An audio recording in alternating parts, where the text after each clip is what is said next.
তুমি কি কখনো অনুভব করেছো সবাই যেন এগিয়ে যাচ্ছে আর তুমি একই জায়গায় দাঁড়িয়ে আছো?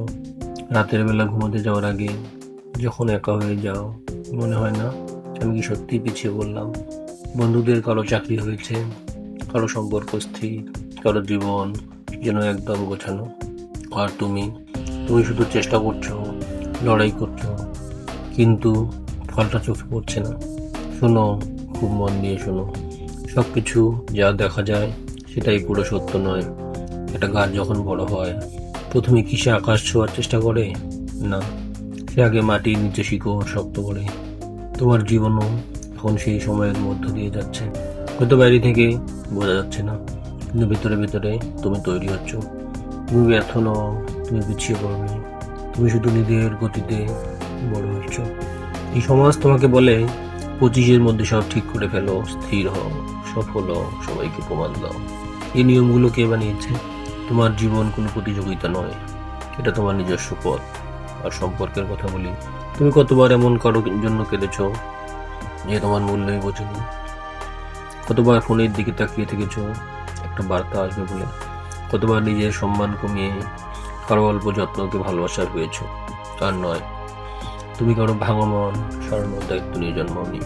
তুমি কারো জীবনের বোঝা টানার জন্য নও।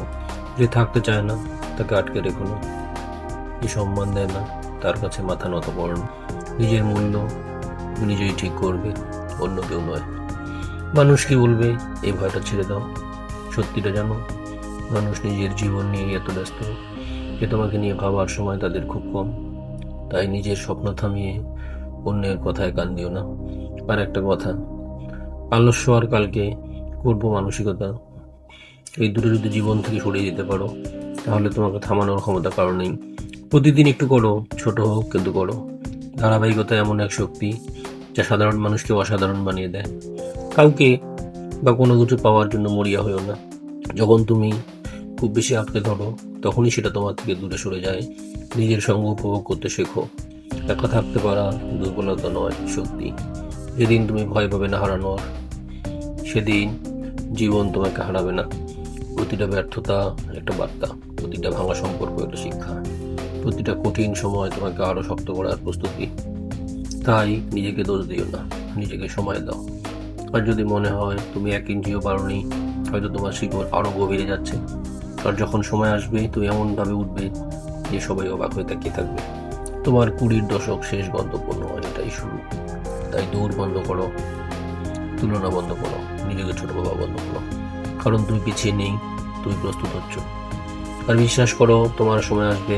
আর যখন আসবে, সে সময় তোমাকে কারোর সঙ্গে তুলনা করে নয়, তোমার নিজের পরিচয় চিনবে পৃথিবী। হয়তো আজ তুমি চুপচাপ কাজ করছো, কেউ দেখছে না। হয়তো আজ তোমার প্রচেষ্টার কোনো হাততালি নেই, কোনো বাহবা নেই, কিন্তু মনে রেখো, বীজ যখন মাটির নিচে থাকে তখনও সে ব্যস্ত থাকে, নীরবে, অদৃশ্যভাবে, কিন্তু থেমে নয়। তুমিও থেমে নেই, তুমি প্রস্তুতি নিচ্ছ। যেদিন তুমি নিজের উপর সন্দেহ করা বন্ধ করবে, সেদিনই তোমার অর্ধেক যুদ্ধ জিতে যাবে। নিজেকে প্রতিদিন একটা প্রশ্ন করো, আজ আমি কি গতকালের থেকে এক ধাপ এগোলাম? এক ধাপই যথেষ্ট। একটু শিখলে, একটু চেষ্টা করলে, একটু সাহস দেখালে তুমি এগোচ্ছ। সাফল্য হঠাৎ করে আসে না, ওটা আসে সেই সব দিনের উপর দাঁড়িয়ে যেদিন তুমি হাল ছাড়তে চেয়েও ছাড়োনি। তাই যখন মন খারাপ হবে, যখন মনে হবে কিছুই হচ্ছে না, নিজেকে মনে করিয়ে দিও, আমি দেরি করছি না, আমি তৈরি হচ্ছি। তোমার গল্প এখনো শেষ হয়নি। এই অধ্যায়টা হয়তো কঠিন, কিন্তু এটাও প্রয়োজনীয়। একদিন তুমি পিছনে ফিরে তাকাবে আর বলবে, ধন্যবাদ সেই কঠিন সময়কে, ওটাই আমাকে বদলে দিয়েছিল। তাই আজ থেকে নিজেকে সম্মান দাও, নিজেকে সময় দাও, নিজের স্বপ্নকে গুরুত্ব দাও। কারণ পৃথিবী তোমাকে চিনবে তখনই যখন তুমি নিজেকে চিনবে। তুমি পিছিয়ে নেই, তুমি ভাঙোনি, তুমি হারোনি, তুমি প্রস্তুত হচ্ছ। আর খুব শিগগিরই তোমার সময় আসছে।